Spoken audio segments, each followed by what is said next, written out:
છોટાઉદેપુર જિલ્લામાં ફરી એકવાર વિજ્ઞાન અને આધુનિકતાના યુગમાં અંધશ્રદ્ધાનો કિસ્સો પ્રકાશમાં આવ્યો છે। નસવાડીની એક ખાનગી હોસ્પિટલમાં સારવાર દરમિયાન મોતને ભેટેલા દર્દીના આત્માને પરત લઈ જવા માટે પરિવારજનો ભુવા સાથે હોસ્પિટલ પહોંચતા ચકચાર મળી હતી। મળતી માહિતી મુજબ 4 દિવસ અગાઉ નસવાડીની એક ખાનગી હોસ્પિટલમાં એક વ્યક્તિનું બીમારીના કારણે મોત નીપજ્યું હતું। મૃત્યુ બાદ પરિવારજનોમાં એવી માન્યતા હતી કે મૃતકનો આત્મા હોસ્પિટલમાં રહી ગયો છે। આ આત્માને લેવા માટે પરિવારના સભ્યો એક ભુવાને સાથે રાખી હોસ્પિટલના દરવાજે પહોંચ્યા હતા। હોસ્પિટલની બહાર જ ભુવા દ્વારા ધૂણવાની અને પૂજાપાઠની વિધિ કરવામાં આવી હતી। આ વિચિત્ર ઘટનાના વિડીયો સોશિયલ મીડિયા પર વાયરલ થતા લોકોમાં ભારે કુતૂહલ અને ચર્ચા જાગી હતી।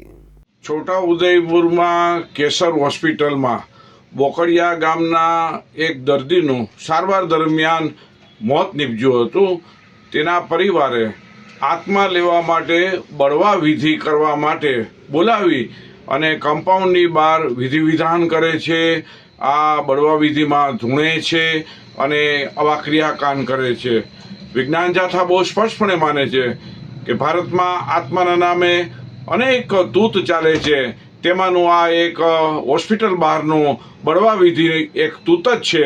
આવા તૂતથી ભ્રમ ફેલાય છે, ભય ફેલાય છે અને માનસિક હાનિ પહોંચે છે। તો આવા બળવા વિધિ કરનારથી લોકોએ દૂર રહેવું જોઈએ, સાવધાનની અપીલ કરે છે। વિજ્ઞાન જાથાએ અનેક પર્દાફાશ કર્યા છે। આવી બળવા વિધિની અંદર આત્માને લેવા, તેડવા જવું, બહાર મૂકવા જવું, મોક્ષ આપવું, આ તદ્દન હંબક અને બેબુનિયાદ, અવાસ્તવિક છે અને અવૈજ્ઞાનિક છે। માત્ર ને માત્ર આવા વિધિ કરનાર પોતાના લાભ માટે સમાજને, લોકોને ગુમરાહ કરે છે। તેથી સાવધાન રહેવું જોઈએ। બળવા વિધિ કરનાર આ લોકોનું શારીરિક, માનસિક, આર્થિક શોષણ કરે છે। એટલે લોકોએ ધ્યાન રાખી અને આવા વિધિ વિધાનથી દૂર રહેવા જાથા અપીલ કરે છે। વિજ્ઞાન જાથાએ મેડિકલ સારવાર દરમિયાન મોત થયેલા છે અને પીએમ રિપોર્ટ વખતે પણ, ડેથ સર્ટિફિકેટ વખતે પણ, એનું પોસ્ટમોર્ટમમાં અનેક કિસ્સાઓને તપાસ્યા છે। અને જે આત્માના નામે જે ખોટી વાત થાય છે, ભ્રમ ફેલાવા થાય છે, તે સદંતર ખોટી, બેબુનિયાદ હોય। લોકોએ સાવધાની રાખવા અપીલ કરવામાં આવે છે। છોટાઉદેપુરની ઘટના છે, તેની સામે કાનૂની કાર્યવાહીની જાથા માગણી કરે છે।